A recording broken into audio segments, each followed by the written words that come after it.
Good afternoon, everyone. I am Bianca Durrani, CEO of Aperio Philanthropy and co-host of today's webinar with NYU's School of Professional Studies. Aperio is a nonprofit fundraising consulting firm with a vision for a world in which everyone can thrive. We exist to unleash the power of communities to drive change by dramatically expanding resources for nonprofits. Day to day, what that means is that we work along smart nonprofit leaders and fundraisers like you to develop simpler and faster ways to generate revenue for the missions we care about. Our client services team provides strategic advisory, hands-on support, and embedded fundraisers to organizations nationwide. As a firm created to drive change, we are thrilled to be hosting today's conversation with our friends at NYU. This is the first event in a series about expanding your donor community. That can mean diversifying revenue streams or just finding more people, more supporters who care about what you care about in the world. Specifically today, we're going to focus on foundations and engaging new funders. It's my pleasure to pass it over to our co-host, Michelle D'Amico. Michelle? Great. Thank you, Bianca. Hi, everyone. My name is Michelle D'Amico, and I'm the Director of Continuing Education and Public Programs at the NYU SPS Center for Global Affairs, or CGA. I'm delighted to welcome you to today's conversation on such a timely and important topic.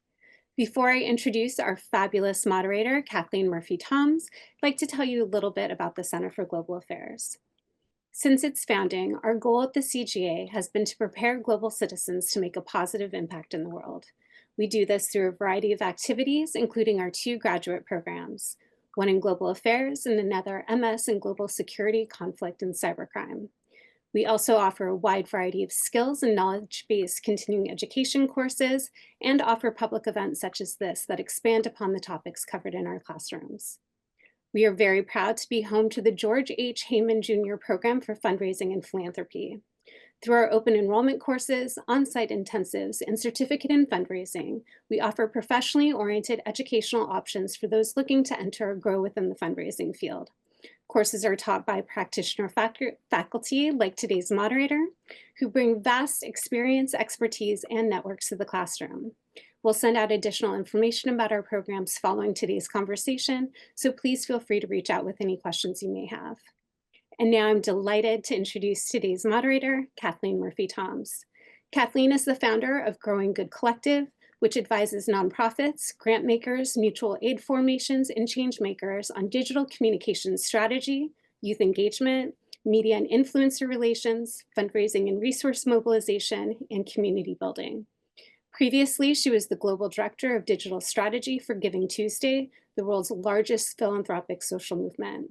She's an adjunct faculty member here at the Heyman program, where she teaches professionals how to develop innovative content marketing and digital strategies to activate and engage new audiences. And now, without further ado, I'd like to turn this over to Kathleen for today's discussion.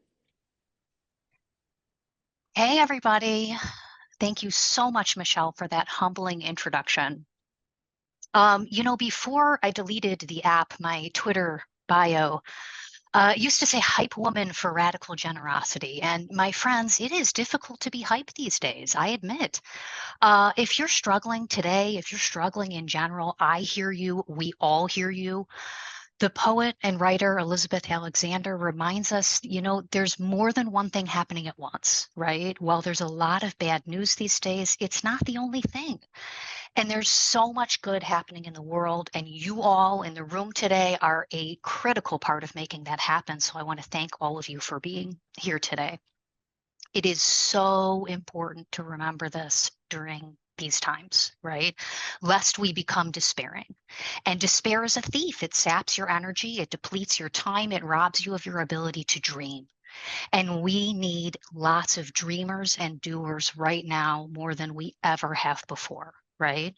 So I want to thank NYU and Aperio Philanthropy for organizing this panel on such a prescient topic. Like many of you, I keep hearing this advice to diversify our funding portfolios, right? Ad nauseum, really. And I'll hear it without clear examples of how, who, where to go to do that, right? Which can be frustrating. So today's session is part of a series that is looking at exactly that. How do we, with clear examples find other revenue streams to pursue, and keep our missions moving forward. And today's session in particular, we're going to look at how to connect with new institutional partners.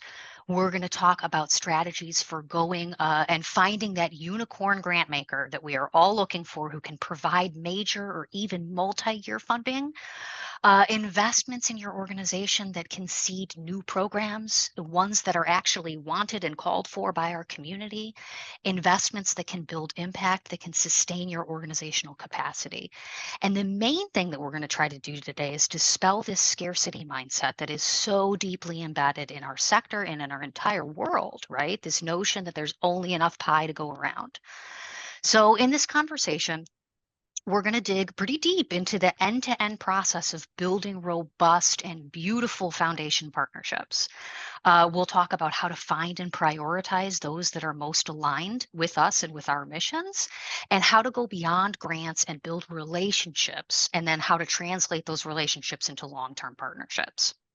So to begin, it's my pleasure to introduce this panel of incredible wise women who I am very much looking forward to learning from today. First, we have Jessie Brick. Jessie, if you give us a wave.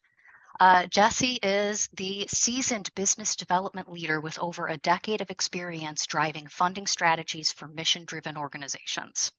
She's the Senior Director of Institutional Development at Kids in Need of Defense, or KIND. She leads a team of 8 in securing transformative support from foundations, corporations, and government partners, fueling KIND's work to protect the rights of immigrant children. Her expertise spans the full life cycle of fundraising, from strategic program design all the way to proposal development and building donor pipelines, pricing strategies, relationship management, the whole bit. Rochelle, if you give us a wave. Rochelle Jerry is an adjunct faculty member at Indiana University's Lilly Family School of Philanthropy, and she's a member of the 2025 Black Leadership and Legacies Executive Women of Color in partnership with the Women's Fund of Central Indiana.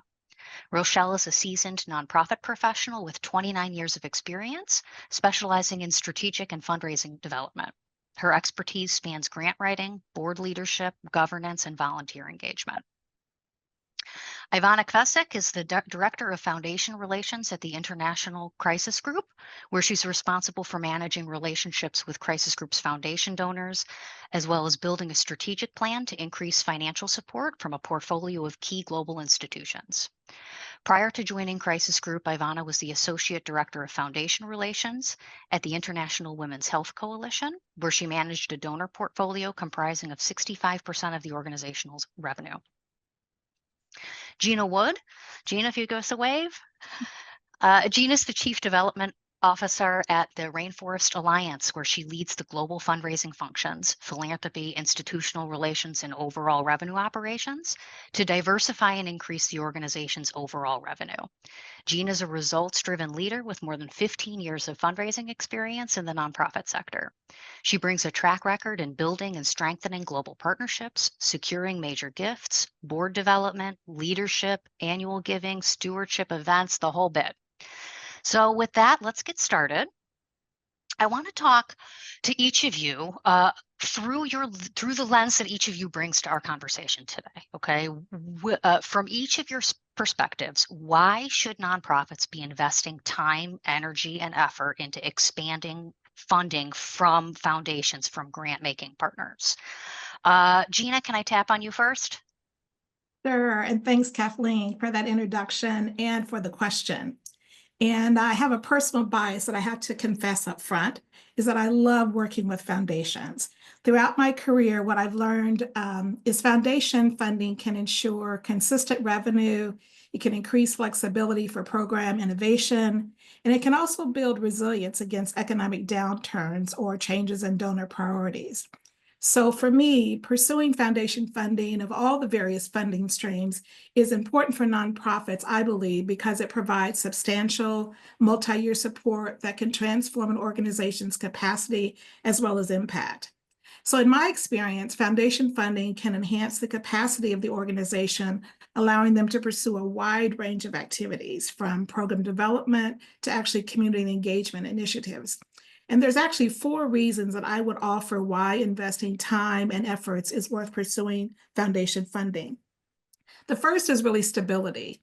While individual giving programs are prone to year-over-year fluctuation, foundation grants can provide a commitment to multi-year support. And this establishes more predictable funding and allows for long-term planning. The second offer that I would say is capacity, because they're often significant in amounts in terms of the funding. Usually it creates opportunities for growing the organization. And again, capacity building is probably the biggest issue, I think. For example, a grant might allow a nonprofit to hire a new staff or expand other capital needed to implement a particular project. The third area, I think, is credibility. And this is where you really want to leverage those relationships. So receiving a foundation grant can actually impact a nonprofit's public image because potential funders and donors will take notice. Knowing that a foundation was willing to offer significant support really legitimizes a nonprofit's impact and trustworthiness, while might attract additional funders and donors. And then lastly, it's all about the partnerships that you mentioned, Kathleen, in the introduction, that winning one grant from a foundation sometimes leads to ongoing support. And if the relationship is strong, particularly, but winning a grant also opens the doors for networking and relationship building opportunities with other potential industry partners, such as nonprofits, foundations, other foundations, major donors, as well as corporations. So I'm a big proponent of foundation funding and would offer those suggestions for those who may be trying to consider whether or not they'll pursue funding with foundations. Thanks, Gina. Ivana, any thoughts? Oh, yes, absolutely. Thank you, Kathleen, and thank you, Bianca and Michelle. I'm coming at this with the lens. I've been fundraising for the better part of 15 years, predominantly in the INGO space, and mostly focused actually on foundation fundraising. And I think I have three reasons why I think organizations should be really investing time and energy into foundations. The first is kind of basic. I mean, they're designed to give out money, right? Like they're created for that. And Inside Philanthropy reported last January that foundation assets rose to an all-time high of 1.5 trillion. And they're required by law to give out 5% of their assets annually. So not focusing on these types of donors can effectively mean that you're leaving money on the table. The second reason, and Gina and Kathleen, you kind of mentioned this already, but it is around diversifying your revenue stream. Obviously, many organizations have funding from philanthropists and corporations or governments, but I do think, and Gina pointed to this, foundations offer funding that can at times be a little bit longer term, can be a little bit more stable, and can help organizations weather really challenging periods of uncertainty and instability, which, where we're finding ourselves today. And I think there are a few examples of that. During the Great Recession, foundation funding only dipped slightly in 2009 and 2010, and then actually ballooned 76% between 2009 and 2018. So this is a revenue source that's growing. I think the pandemic also showed foundation donors are ready to come to the plate and help civil society organizations going through very challenging periods. So I think it's a great constituency to be focused on. And then the third reason, which I wouldn't have said if you asked me maybe 7 or 8 years ago, is actually how foundations operate.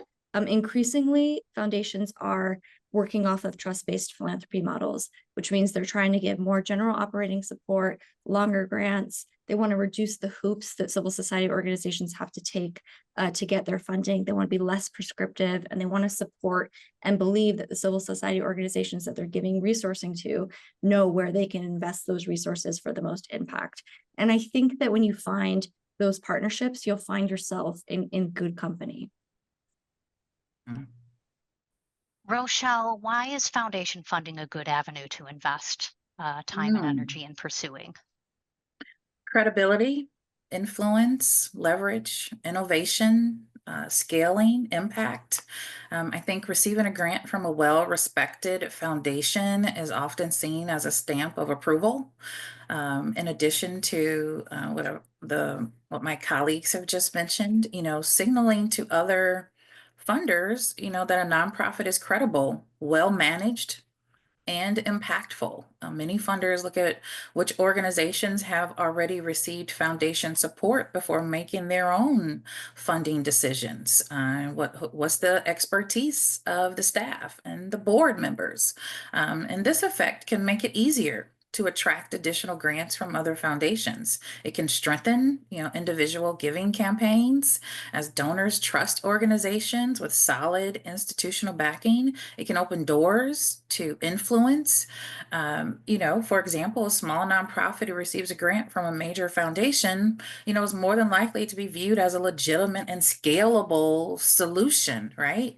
And when you think about what's being funded now, it's those big, bold, systematic change initiatives.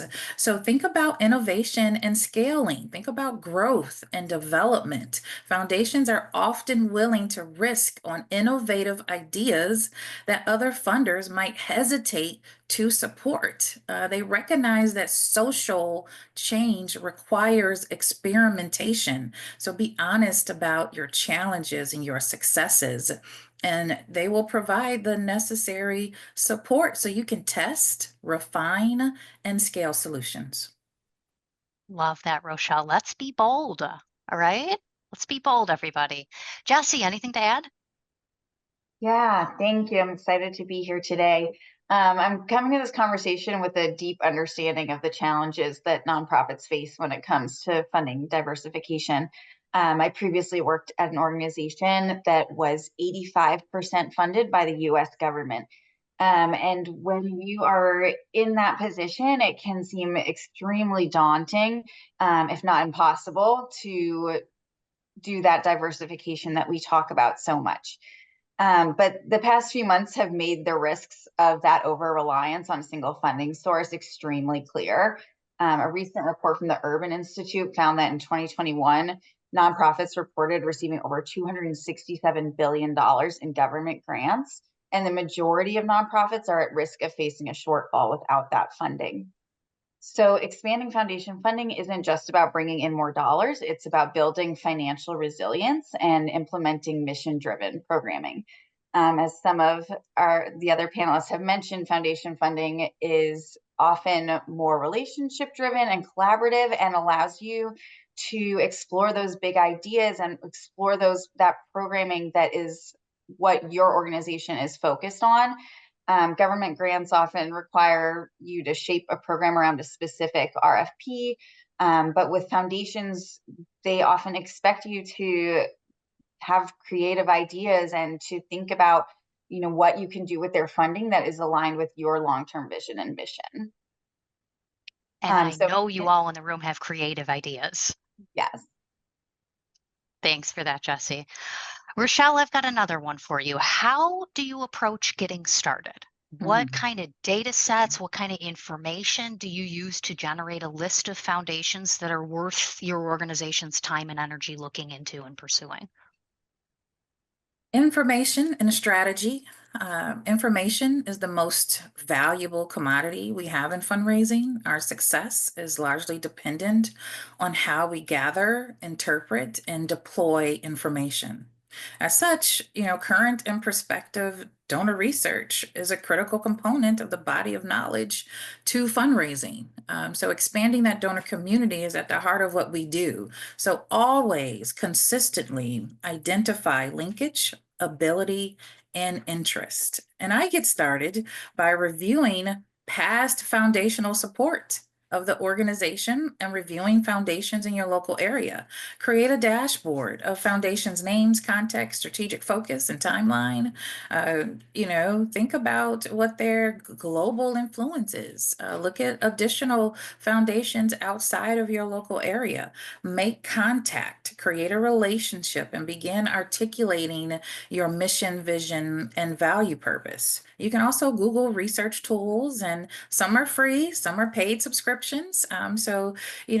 Strategize on what you can do within your budget. And once you identify linkage, ability, and interest, you can start to cultivate relationships. Keep in touch with those that don't align with your organization, and sometimes the focus will evolve, but set your priorities on who does align and who does have interest with your mission, your vision, and your value proposition, so you can chart a course to begin submitting those ideas, right? Those bold initiatives that will bring funding to your organization, and have a partner, because you want a partner. You don't want a transactional funder, right?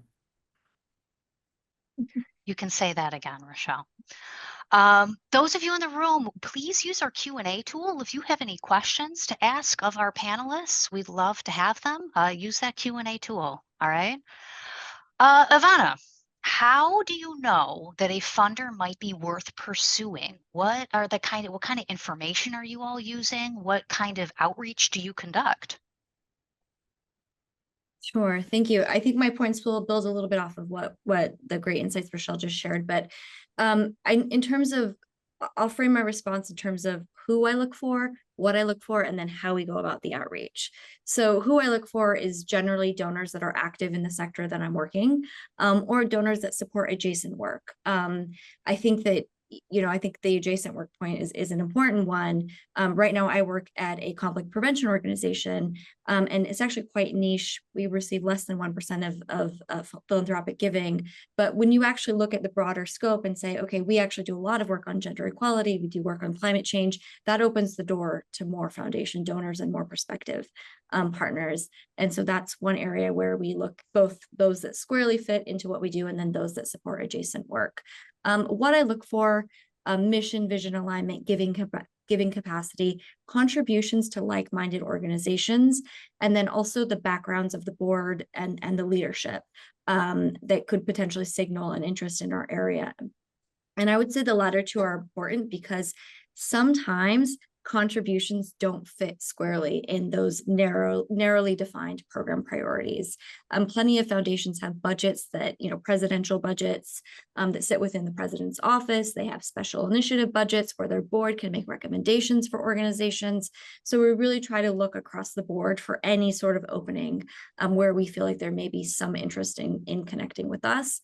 And then in terms of that outreach, there's a few different tactics we take. The first thing we'll always start with is some network mapping, seeing if anybody on our board or anybody in our leadership or our broader staff and colleagues can make introductions. Another thing that we do is we lean on folks who we call champions. Those are donors. Those can just be people who work in the space, who know and respect your work, and ask them for introductions. If we can't find natural ins, we'll explore some cold outreach. Typically, we do that in ways where we try to send emails where we're incorporating timely information so it feels just more relevant to the conversation. And then we also keep an eye on staff travel. Our colleagues are traveling around the world all of the time and attending global forums, and those can be really great hooks for outreach. Awesome, awesome, awesome. Jesse, as someone with really big growth goals, you all have had to build your foundation support base very, very quickly.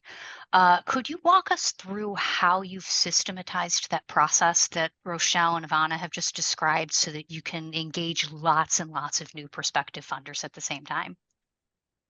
Absolutely. So when we set out to rapidly expand our base of potential funders, the first step for me was to establish a really clear and structured prospecting process. So I mapped out what that ideal cycle would look like and defined each stage from identifying potential funders to conducting research, developing a tailored engagement strategy, making that initial outreach, and ultimately and hopefully being invited to submit a proposal. So it was important to outline these stages and also assign clear roles and responsibilities to ensure accountability. I then integrated that process into our CRM and categorized every funder in our database based on the current stage in their pipeline. So the first stage for us, we called identifying, and that is funders that have come across our radar, but really need further vetting to determine whether they're a good fit. Initially, we had hundreds of funders in this stage, so we needed a way to efficiently prioritize our strongest prospects. And to streamline that, I developed a quick screening tool, really using the criteria that Rochelle and Ivana have laid out. My top 3 criteria were: are we eligible for funding? do we have general alignment in mission and priority? And do they have given capacity to make a grant of the size that we're looking for? So if a funder met all those 3 criteria, we would advance them to the next stage in our cycle and initiate additional research and outreach with an introductory email. Also, with those initial 3 questions that I was asking for, we would do our best to categorize each funder, both based on their programmatic alignment, and we would give them an initial low, medium, or high priority rating. And those factors helped us approach outreach with a tiered approach, and that helped us reach more funders. So rather than treating every funder the same, we categorize them based on priority and level of alignment. For high priority funders, we would conduct additional research. We would aim to identify personal connections and approach them with really personalized engagement. Whereas other low or medium priority prospects might receive a more standardized introductory email or invitation to learn more through a webinar. So that's really allowed us to scale our outreach. And then another consideration as far as how to reach more funders, Ivana mentioned thinking about your staff travel and where they might be. And I would absolutely echo that, thinking about what other resources and connections you can tap into across your organization. Not every message needs to or should come from the development team. So really think about how you can tap into those relationships, how you can tap into those conferences and those meetings that they're attending to make those connections and build credibility with potential funders before they even hear from the development team with an ask. Love that. Love that. Absolutely brilliant. Introductory webinar. I love that idea too. Mm-hmm. All right, let's go deeper on how exactly to get these relationships started, right? Like you've identified at least a handful of prospective funders. How do we start those relationships? Ivana, how do you all get conversations started with foundations? Is there a way to do this beyond just sending out cold letters of inquiry and sending out grant applications with our fingers crossed and hoping for the best? Yes, absolutely.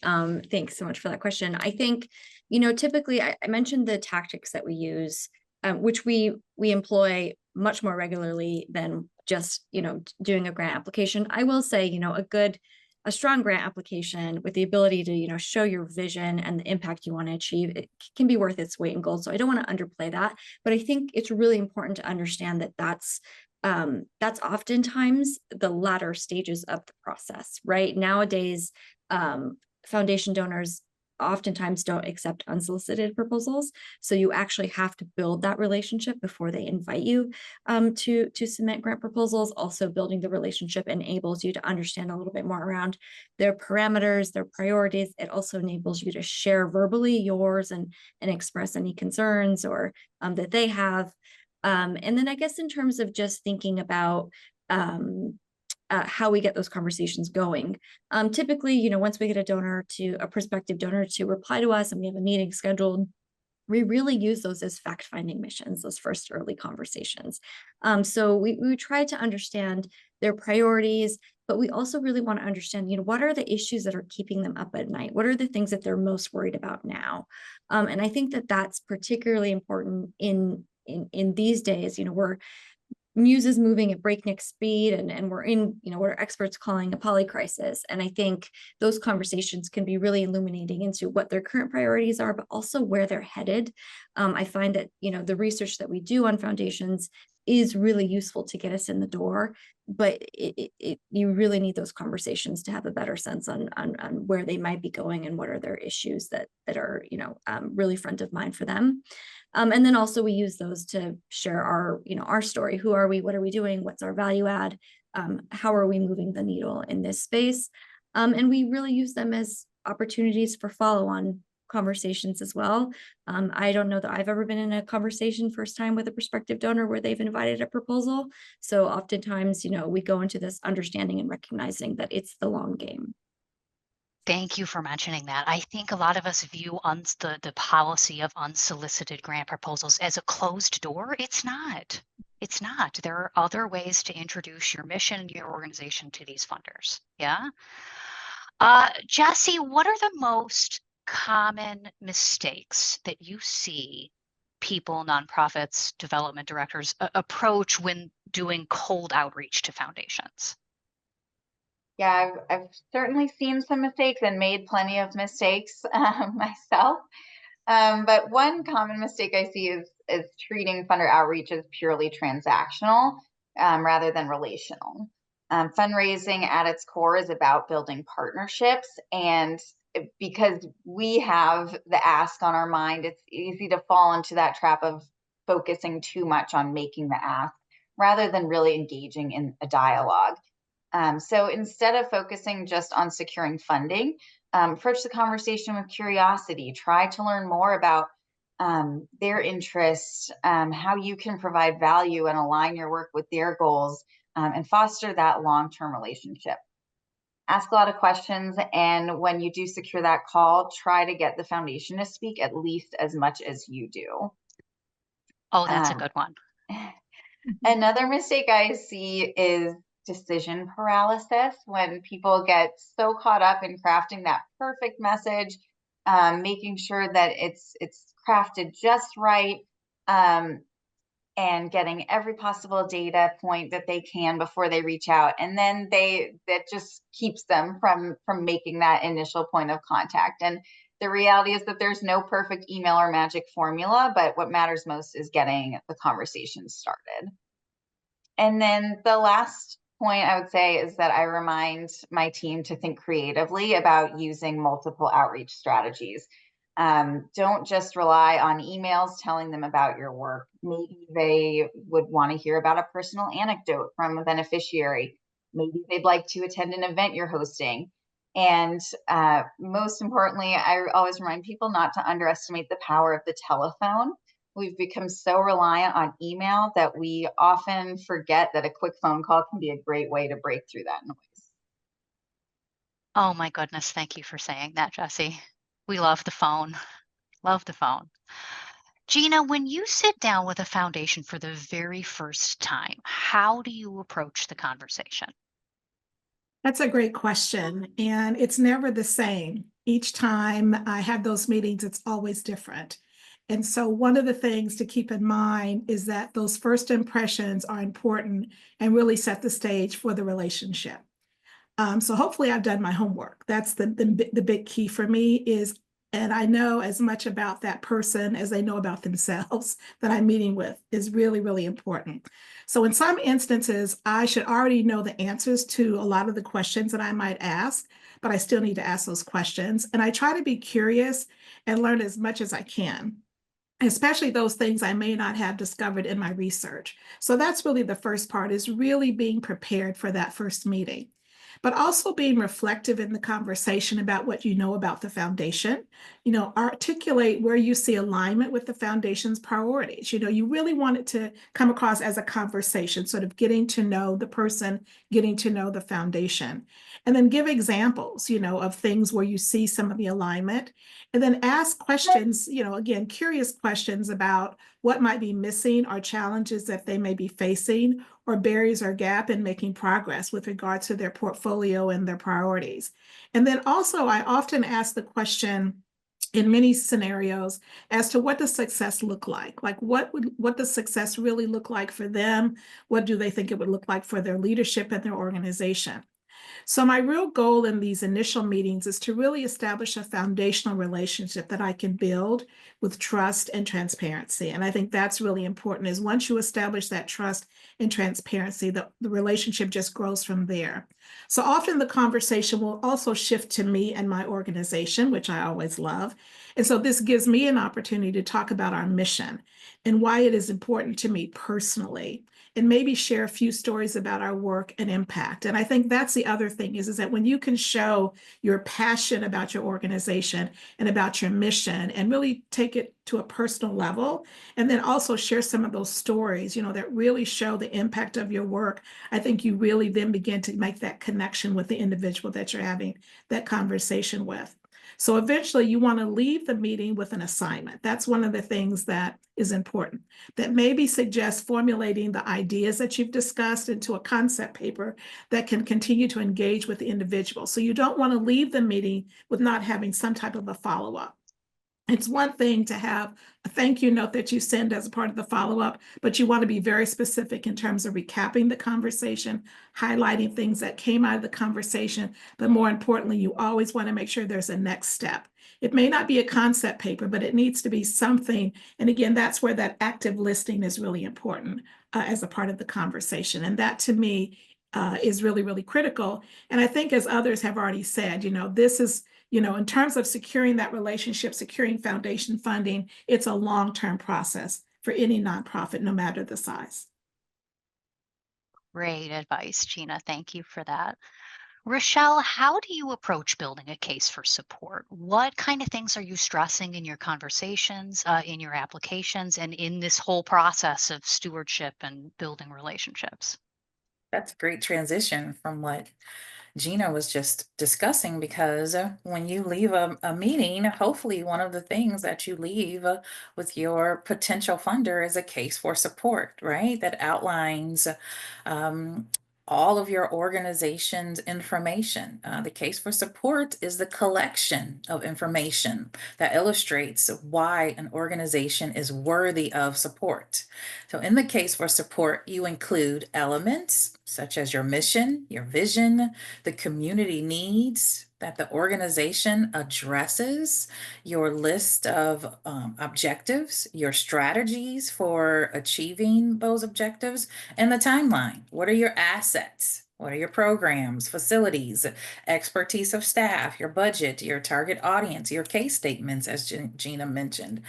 You should have case statements for your programs that you are seeking partners for. So, and that's just to name a few. A case of support should have it's that gathering of information that I mentioned before, right? Like, when I mentioned that information is our most valuable commodity that we have in fundraising. So put it all someplace in an organized fashion, which is your case for support. And so since our success depends upon how we distribute that information, that case for support and the elements of that case for support allows you to do that. So when you leave those funder meetings, if you're emailing someone as a follow-up, you can include that case for support. You can include that case statement to that program or that initiative that they're interested in. And in your conversations, invite donors, to go along with you. Discuss the information that's in the case for support, and what those strategic initiatives are. I'm sure there will be lots of interest or questions and follow-up, as Gina mentioned, right? So have something to follow up on with that. Thanks for that, Rochelle. One very valid concern that nonprofits often have about foundation grants, and I mentioned this earlier, is that they can be really restrictive, right? And even end up creating new programs that were not in the organization's plans. Gina, we're going to come back to you. How do you approach building partnerships that are truly actually advance the nonprofit's mission? Yeah, that's another really great question, Kathleen, because this can sometimes happen when you don't focus on your mission, particularly in those conversations. So you really have to stay true to your mission and be purposeful in terms of the conversations that you have, and not try to fit into what you think the foundation wants to fund. That's, I think, one of the biggest mistakes, is trying to sort of fit a round peg into a square hole necessarily. So this is why, as I mentioned before, the importance of that upfront research is so important. You want to find the alignment with mission and shared values with a prospective foundation. That's where you want to really stay focused, and you want to keep them focused. So coincidentally, you want to also articulate how your work aligns with what their focus is, and be able to do this both verbally and in your proposals, and be genuine and be authentic. That's what's really, really important. And I think they will respect that. Sometimes, there's just not a fit, and that's okay. It does not mean that the effort was not worth your time. Priorities change, and foundations don't always have the answers. They are often seeking input from those working on issues of mutual concern and interest. So it may not be that first conversation that you find that there's a connection, but don't lose sight of that, because they're always shifting their priorities. And I think it's continuing to keep those updates and updating them and being focused on that. You know, many foundations, I think that was mentioned earlier, I think Ivana mentioned, is that they're moving away from a lot of projects and really referring to now what they refer to as big bets. So they're seeking opportunities to have greater impact or scaling solutions that demonstrate evidence of success. And so they're also exploring or testing ideas, which is another way to kind of keep you focused on your mission, even if they sort of want to steer you in a different direction. And this is when you have an opportunity to shift their thinking to more alignment with your mission versus going down a path of where they think that they want to take you. So being intentional about what the problem is you may be trying to solve and the steps you're taking can sometimes ease the highly restricted grant making process, especially if you have established credibility with that foundation. So those are a few thoughts that I have in terms of this idea of sort of what they refer to as mission creep. Always stay true to your mission in all conversations and all circumstances. There's that mic drop. Jesse, we're going to go over to you next. When you do get that new grant, what should you be doing immediately to ensure that you're working toward a next gift or even a larger gift? Yeah, I love this question because securing a new grant is not the end post. It's just the beginning of that long-term partnership. So to position ourselves for future support, we want to focus on stewardship from day one and ensuring that the funder feels engaged and confident in their investment. So one of the first steps is to establish a communication rhythm that works for the funder. And rather than assuming what type or frequency of updates they prefer, it's okay to just ask up front. Do they like email updates? Would they rather have a quarterly check-in call? Do they appreciate informal touch points like invitations to webinars? Or would they prefer program site visits or one-on-one conversations? So by asking directly, we can tailor our engagement to their preferences and build a more natural relationship. Another strategy I like to use is seeking feedback on our proposal. We often ask for feedback when a proposal is declined, but understanding what resonated in a winning proposal is just as valuable. What aspects of our work excited them? What do they want to hear more about? This type of insight will help ensure our stewardship and our updates throughout the grant period will focus on the outcomes that matter most to them. And lastly, I'd say when it comes time to discuss a renewal or larger gift, always be paying attention to what they've been publicly supporting, and come forward, be proactive about bringing forward new ideas that are aligned with that. Whether it's scaling a successful program or piloting an innovative initiative, try to frame that conversation around shared possibilities and how we can grow together to achieve greater outcomes. Thanks for that, Jesse. Now, more than perhaps ever, foundation fundraising, especially in the internationally focused sector, can feel like it's a competition for the same slice of pie. I mentioned this earlier, right? This scarcity mindset. Ivana, how can focusing on long-term, authentic relationship building help us to overcome this sort of scarcity mindset and these challenges of this current moment? Thank you. That's a great question. And it's something I'm thinking about a lot. I think all fundraisers are, right? Yeah. But I think, I read an article in the Chronicle of Philanthropy last week that I found really striking. It was from the vice president of the Robert Sterling Clark Foundation. And it was about what does bravery look like in this current moment? And what struck me was how she framed the challenge and the vulnerability that she felt. She said, I often strategize with civil society about mitigating and minimizing risk, but I haven't had to contend with such challenges on behalf of my own organization. And what I gather from that article is that I think so much so right now, we're all really in this together. Everyone is vulnerable. Institutional donors are vulnerable. Civil society is vulnerable. And, we're in the midst of some very seismic shifts that are happening. And these are exactly like long-term trust-based relationships are exactly what we all need to be able to weather this storm. So I think that that's, one thing that's front of mind to me. I also had colleagues come back from a big global forum a few weeks ago and say, some of the donor conversations they had were therapeutic, right? So I think, again, these relationships can be really, really valuable for civil society, not just from a fundraising standpoint, but from an understanding the landscape and how do we weather these challenges together. And then I think to your question on the pie and the abundance mindset, I think it's really imperative as a fundraiser to understand the landscape, be well informed about what's out there so that you can level set expectations. But it's also equally as imperative to not let that dictate how you do your fundraising and the ambition you put for it. I think organizations that are doing phenomenal work, innovative work, that are doing good storytelling about their work, are going to find resources out there to support their work. So just to say, the pie is shrinking, but plenty of organizations will still find resourcing. That's right. Don't put a lid on what's possible, everybody. We're heading toward the end part of our conversation. As a reminder, if you have questions for our panel, please put them in the Q&A. We're going to do a couple more questions and then we'll hit up the questions that you've all asked. Gina, in your experience, what's the #1 mistake that organizations make when they're pursuing foundation partnerships, and how might our audience members avoid that mistake? Good question. And I think it's oftentimes, particularly when you're in the meeting with a foundation, and it could be anyone from the president to the program officer or whomever, but being an active listener and open-minded. I think sometimes we have sort of different notions about how we think about a foundation, and no one foundation is the same. I think too often organizations pursue the partnership based on assumptions versus really getting to know the foundation. It's just like with any relationship, it takes time.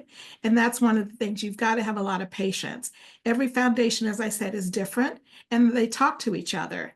And particularly if they're focused in the same sector, it could be the environment, it could be child welfare, what have you. So rarely everything you need to know is on the website.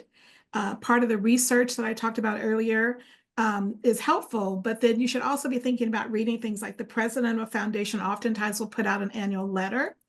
So be mindful of what the foundation has been doing, and particularly the president. I mean, I've noticed now that a lot of the presidents of foundations are very active, and oftentimes they're posting things on LinkedIn even. So they're kind of like peculiar places that you can learn a lot about a foundation. But I think the big issue is when you're in those meetings, I think the mistake is when you're not actively listening, you're not being open-minded and really being curious. I think oftentimes are the things that we sort of take for granted, because sometimes you might get 30 minutes in a meeting and that 30 minutes can go by really fast. And so it's really important to kind of capture what's being said in those conversations. Rochelle, what's the #1 mistake you've seen nonprofits make in pursuing partnerships with institutional funders? That foundation partnerships are purely transactional, focusing only on securing funding rather than building a true partnership. Be genuine. Many nonprofits approach foundations with a generic proposal or a one-time funding request without fully understanding foundation's priorities, funding history, or long-term goals. To avoid this, I would suggest that you take the time to research each foundation thoroughly, align the proposals with the foundation's mission, and cultivate relationships beyond the grant cycle. Engage them with program officers and provide updates on impact, even when it's not required. Seek ways to collaborate beyond funding. Ask to co-host initiatives or events. Foundations want to fund partners that demonstrate alignment, transparency, and a commitment to a shared impact. And you can avoid this by fostering a relationship rather than just seeking a grant for money you needed last year, right? So the anxiety we have for seeking funding. Increase your chances of long-term support and follow the money, and don't assume your grant isn't written well enough and that's why it didn't get supported. Ask for feedback, as Jesse mentioned previously. Understand the feedback that you're giving and document the feedback so you understand how to create your strategy moving forward. And when I mention follow the money, understand what other nonprofits are getting funded. Sometimes the funding comes with a requirement to partner with other nonprofits. So create relationships with other nonprofits as well, so you can collaborate, because remember, in the end, grants are designed to uplift your community and provide an impact, and you do that by working together. There's another mic drop. All right, friends, let's look over at the Q&A here. We've got a lot of questions about folks asking about research, right? Lots of people are asking, what are the kind of tools, websites, databases, software? What are you all using to conduct your research? And then sub-question, are any of you using AI in your identification research process? So I'll open up to anybody who's clamoring to speak to this. We're looking for ideas for places that you go to identify prospective funders, databases, websites, and are you using AI in that process? I could Rochelle, start. go for it. I actually have a list of grant search databases and platforms. Do I have the ability to drop it in the Q&A? I can mention some while we're getting Mention some here, and then what we'll Okay. do, the team is planning on sending up a follow-up email, so Okay. that would be Okay. a wealth of gold if you're willing to lend that to our attendees. My goodness, Yeah. Rochelle. Just Yeah, shout them out sure. here for now would be great. Okay, so Candid, it's a foundation directory online. There's grants.gov. Instrumental is an AI-driven platform that can match your nonprofit with the right grant. Rochelle, I didn't know about that one. Say that one again. Instrumental. Instrumental. Yeah, there's a grant station that has searchable databases for grants. There's a foundation list, which is a directory of foundation and grant makers.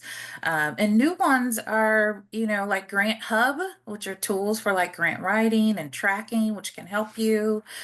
So I can definitely send you all this so you can send it in the follow-up information. And there are a few more as well. Amazing, amazing. Anybody else? Do you have any other secret prospect foundation identifying tools that you all are using? Or is anybody using AI in this process of prospecting? I was going to share maybe a best kept secret in the development world, which is peer screenings. So thinking about who are your peer funders and going and digging into who are they getting funding from can be one of your greatest tools to look for funders who might be aligned with your interests. That's And often they include those listed in their annual reports. If not, sometimes you can look for press releases on their websites or blog posts that might mention who's funding a certain initiative. And their 990s, right? Oh, yeah. Yes. Right. Yeah. We can look at our fellow nonprofits 990s on ProPublica, who I think is in the house. Shout out ProPublica. 990 database is a wealth of gold for that as well. Kathleen, also other organizations' annual reports too. You can That's get right. information out of that as well. Yeah, but That's right. Great resources, Rochelle. Can I actually Love give this, guys. one? Gina mentioned LinkedIn. I actually 100% agree. I find so much really phenomenal information about the sector, the space, where foundations are moving, what they're thinking. I think it's a phenomenal, phenomenal resource. Agree with that too. I hope you all follow your fellow nonprofits who are geographically near you or within the same issue area. Follow them on social media, on LinkedIn, sign up for their newsletters. It can be overwhelming, I admit, but I have gotten, similar to Ivana, more information that way. And help build this collaboration that we've all been talking about as a theme throughout today's conversation. Yeah. All right, I've got another one. How many attempts do you make to connect with a funder before you give up? When is it time to throw in the towel? Is it ever time to throw in the towel? And sub question, how do you determine when there's just no alignment whatsoever, right? Is there ever a time to throw in the towel is what I'm asking. That's a great question. I say you keep going until they say no, and I even take the no as not yet. Okay, Gina. Okay. I've been told, I 100% agree with this. I've been called relentless. I think you can do that tactfully, but I think also what you will find is in rejections, sometimes you get information. So one time, a few years ago, I reached out to a prospective donor about a totally different topic. They came back and said, actually, this sounds great, but this is not aligned with our interests. We're interested in X, Y, and Z. I waited a few months and then came back and said, well, actually, we have some work on X, Y, and Z.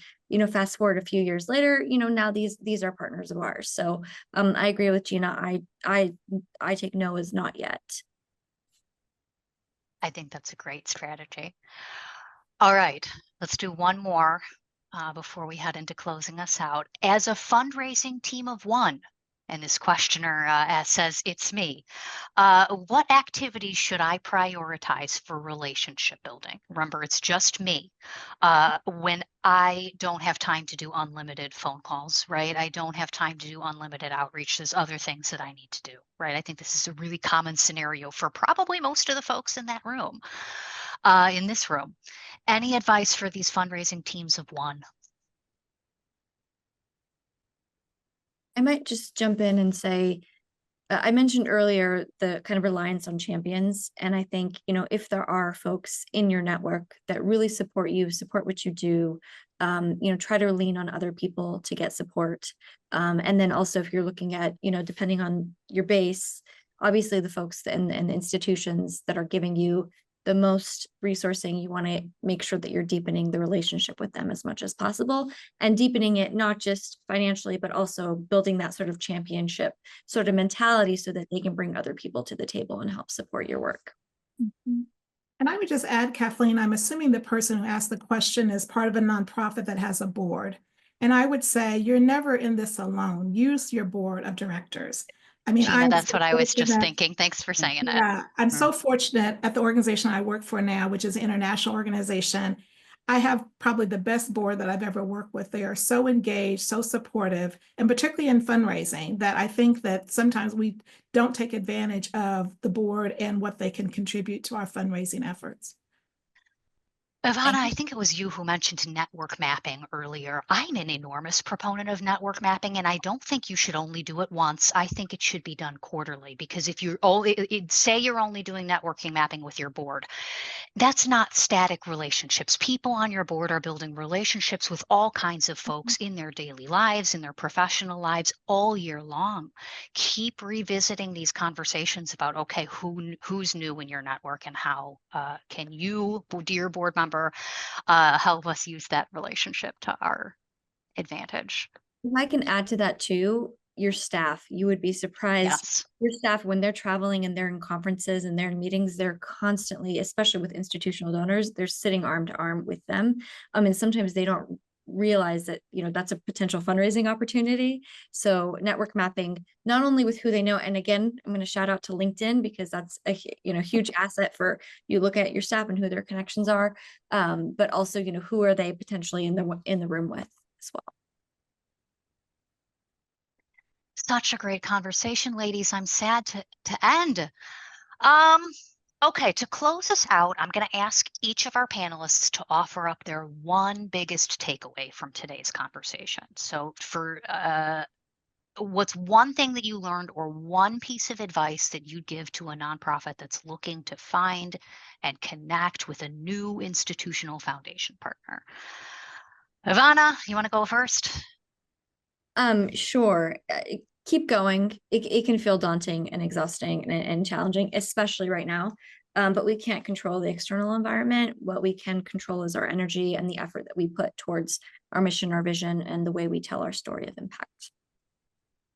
Gina, one big takeaway? In one sentence, don't miss the opportunity to engage with a foundation, because anything is possible if you take the initiative to reach out and build a relationship. Rochelle? Successful fundraising is about building genuine, mission-aligned relationships, and treat funders as partners, no matter what the campaign focus is. If it's foundational, institutional, if it's events, sponsorships, no matter what it is, create genuine, mission-aligned relationships. Jessie, one big takeaway? Yeah, I completely agree that Fundraising is about building long-term partnerships and to focus on connection and those shared goals, taking the time to understand their priorities and thinking about how you can grow together and advance both of your missions and objectives. Ladies, I want to take what each of you just said and put them on a motivational poster for my wall. Love it. Thank you all so much for lending us your wisdom, and thank you to everyone in attendance today for all the critical work that you're doing to make this world a better place. It is going to be a tricky next few years, I'm not going to lie, but I am more hopeful than ever. And I hope that that has come through to you all in the room, that we're not just going to make it through, but we are going to thrive, okay? If we strategize, if we get creative, and we keep up our tenacity. So be bold, everyone. Be bold.